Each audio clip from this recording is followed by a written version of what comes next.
Members of BFW, what is up? This is Pepto-Bismol casting you only the greatest hits from our most recent war. So let us say the words, Hail Lord Bear, hail the great leader. He is eternal and his will shall be done through the glory of BFW. So as you guys know, I have had my baby. And sorry, it's definitely affected my participation there. Clearly we can see that, as Halbe pointed out so generously, that my war performance was not great, but I also made a couple critical errors. I'll be the first one to say when I need to make some adjustments. But seems like Halbe started drinking again, so that's not great. Halbe, hopefully, cut back on the booze, my man. Anyway, let's get into it. Let's take a look at some of our hits versus theirs. We squeaked this one out, but I think we had the percent. It was a great play, and again, great job overall. So let's take a look at a couple of these top bases. Versus is really just dictating, the upper game meta here. So looks like this is just the standard Electro Loon. His loadout is interesting. Looks like he's got 4 rage, 5 freeze, and I think one thing that I've seen is that you just absolutely need freeze for the Giga Tesla. There's no way around it, because that thing it just wrecks you down. And I'm sure he's got the upgraded one with the little ball. Yeah, there we go. So this thing just hits like a truck. And obviously the Inferno Tower, single target, are a concern. But again, that Giga Tesla, will destroy your Electro Loon really fast. So here he is able to get a pretty good penetration there. Most of his E-drags go down, but he gets the Town Hall, which is the crucial piece. And, this guy's kind of one of those 50-50 bases, right? Like, do you go after the Eagle? Do you swing into the Giga Tesla? It's a very challenging split. So one thing that I made a lot of mistakes on, and I'll show you my hit and where I messed up there, was that I would send the Queen in with the Electro Dragons, and that's just not a good idea. You really want the E-Dragons to fire. You don't want to mess with their targets because, each time they shoot that chain lightning, it'll drop so many buildings. And so here what you see is that Versus kind of deploys his heroes, picking a soft spot in the enemy defense to go for percent. So we'll just accelerate this here.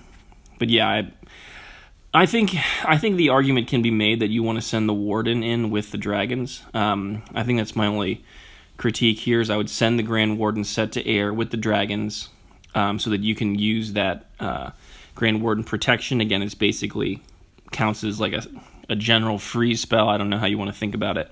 But swinging into the Giga Tesla, the Warden invincibility is crucial. I see that move very commonly. And then King Queen, can do more than enough on their own. I mean, Warden DPS is like negligible at best. But anyway, Versus is holding it down up top. And so, we certainly need that kind of firepower. All right, here we go. G-Force coming in on their number 3. This is great. G-Force has been seriously pulling his weight. I think if there's anyone in line after I die / have to step down, it'll be G-Force up next. So, the rest of you guys keep that in mind. Obviously, I'm open to suggestions. This is really more of a a parliamentary system / constitutional monarchy than anything else. Yeah, all right, so there we go. So we see G-Force. So G-Force kind of does it the way that I would do it with the Grand Warden with the Dragons. Man, that was a brutal turn though. The tornado into that ice golem. Good God, that is brutal.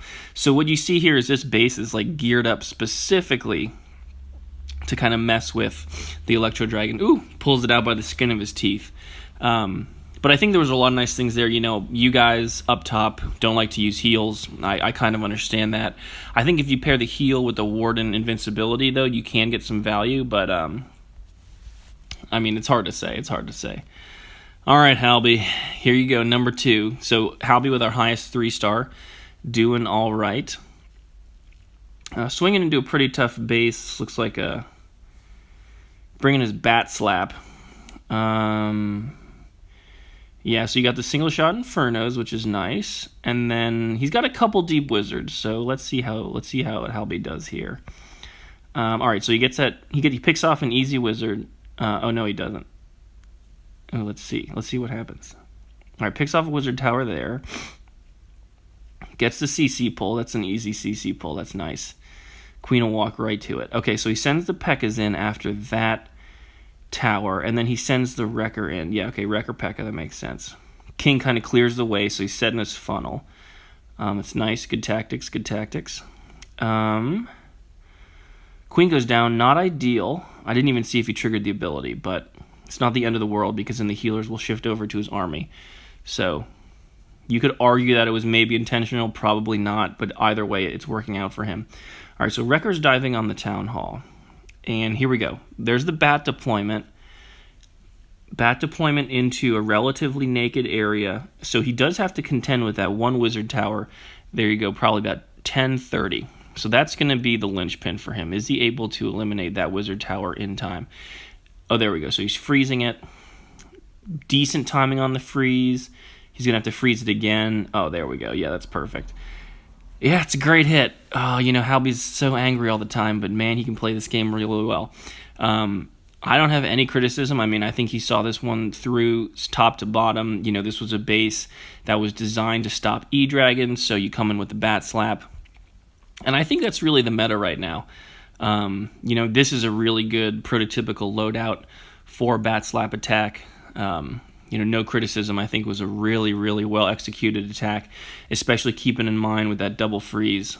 So again, good stuff all around there.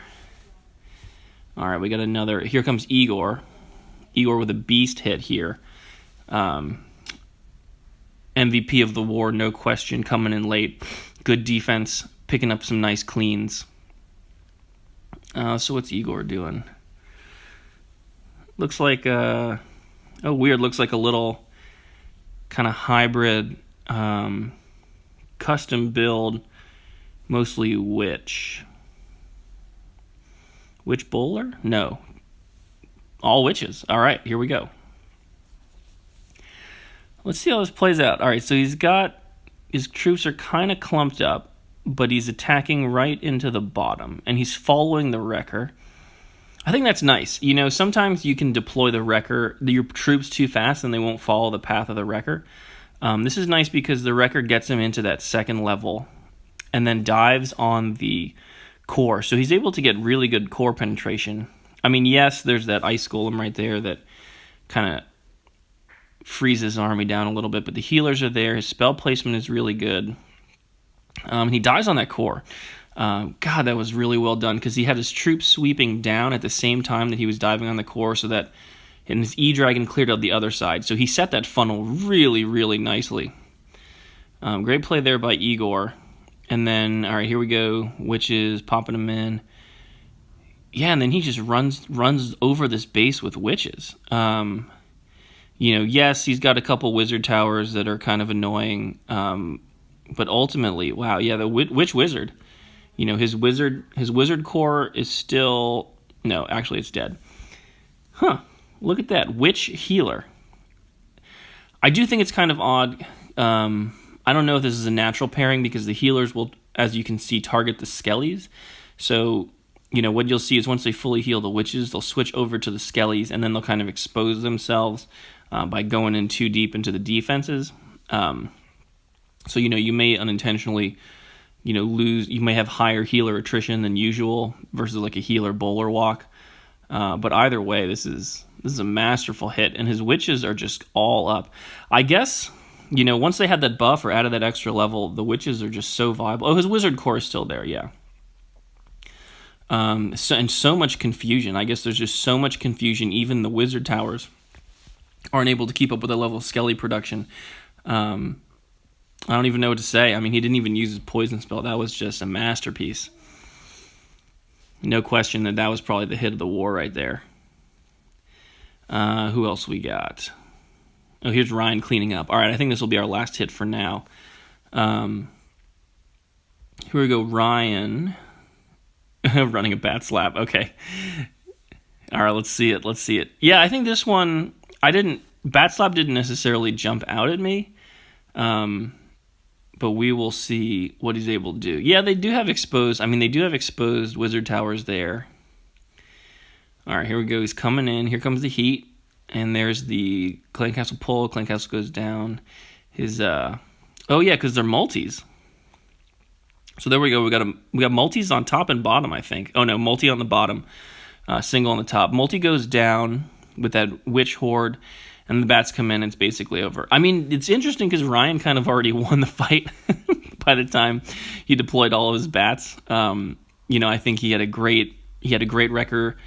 He had a great troop deployment situation, good usage of his spells. I think that all went really well for him, including the freeze and the invincibility. So, just nice, good, slow timing there.